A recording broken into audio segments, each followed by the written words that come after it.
ট্রাইব্যুনালে আছেন আমাদের স্পেশাল করেসপন্ডেন্ট হাসান জাভেদ, সরাসরি যাচ্ছি তার কাছে। জাভেদ, প্রথম দিনে কতজন সাক্ষ্য দিয়েছেন, তারা আর কি বলেছেন?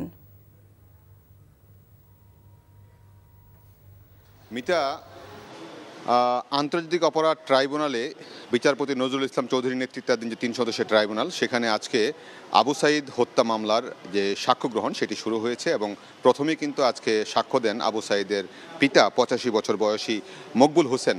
তিনি তার সাক্ষ্যে কিভাবে তার ছেলেকে, আদরের সন্তানকে গুলি করে হত্যা করা হয় তার বর্ণনা দিয়েছেন এবং তিনি বলেছেন যে তিনি তখন জমিতে কাজ করছিলেন, জমি থেকে দুপুরবেলায় বাড়িতে আসেন, এসে বাড়িতে দেখেন যে কান্নাকাটি, কি হয়েছে, তার ছেলে গুলিবিদ্ধ হয়েছে, পরে শুনলেন যে ছেলে মারা গেছে এবং এই কথা শুনে তার মনে হয়েছিল যে আকাশ ভেঙে পড়েছে তার মাথার উপরে এবং এই কথা বলে তিনি যে ডকে দাঁড়িয়ে সাক্ষ্য দিচ্ছিলেন সেখানে কান্না করছিলেন।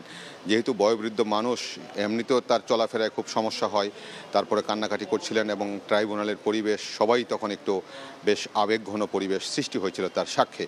এবং সাক্ষ্যর সর্বশেষে তিনি যেটি বলেছেন, তার ছেলে হত্যার জন্য 2 জন পুলিশ সদস্যের কথা তিনি উল্লেখ করেছেন, যেমন আমির আলী এবং সুজন চন্দ্র রায়, যারা সরাসরি তখন গুলি করেছিলেন, তাদের সর্বোচ্চ শাস্তি তিনি দাবি করেছেন এবং এই ঘটনার সাথে যারা বিভিন্ন সময় জড়িত ছিল, ছাত্রলীগ এবং যুবলীগের যারা, তাদেরও কিন্তু শাস্তি দাবি করেছেন।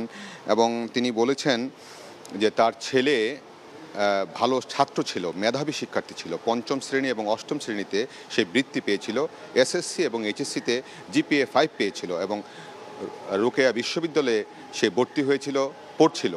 তার ছেলে নিজের টাকা, টিউশনির টাকা দিয়ে নিজের লেখাপড়ার খরচ চালাতো। সেই ছেলেটির ভবিষ্যতের দিকে তিনি তাকিয়েছিলেন যে তার ছেলে একদিন ভালো চাকরি বাকরি করবে, কিন্তু সেই জিনিসটি তিনি আর তার জীবদ্দশায় দেখে যেতে পারেননি। এখন অন্তত তার মৃত্যুর আগে ছেলের হত্যার বিচারটি তিনি দেখে যেতে চান। তারপর তাকে জেরা শুরু করেন। জানেন যে এই মামলায় 30 জন আসামি, 6 জন আসামি কারাগারে আছেন, আজকে সেখানে উপস্থিত ছিলেন, আর 26 জন আসামি পলাতক আছেন রংপুর রোকেয়া বিশ্ববিদ্যালয়ের সেই সময়কার বিসি সহ।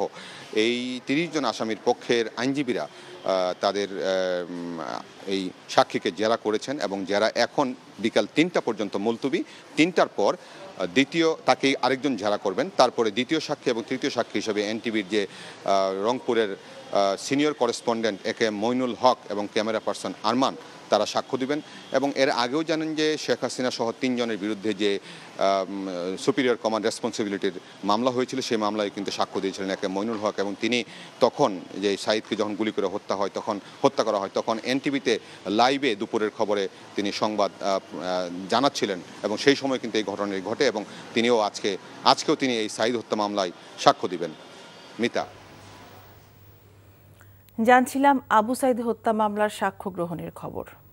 বান্ডেল থাকলে প্রতি সেনমানিতে টাকা বাঁচবে। বিকাশ সেনমানি বান্ডেল কিনে জিতুন প্রতি লেনদেনে।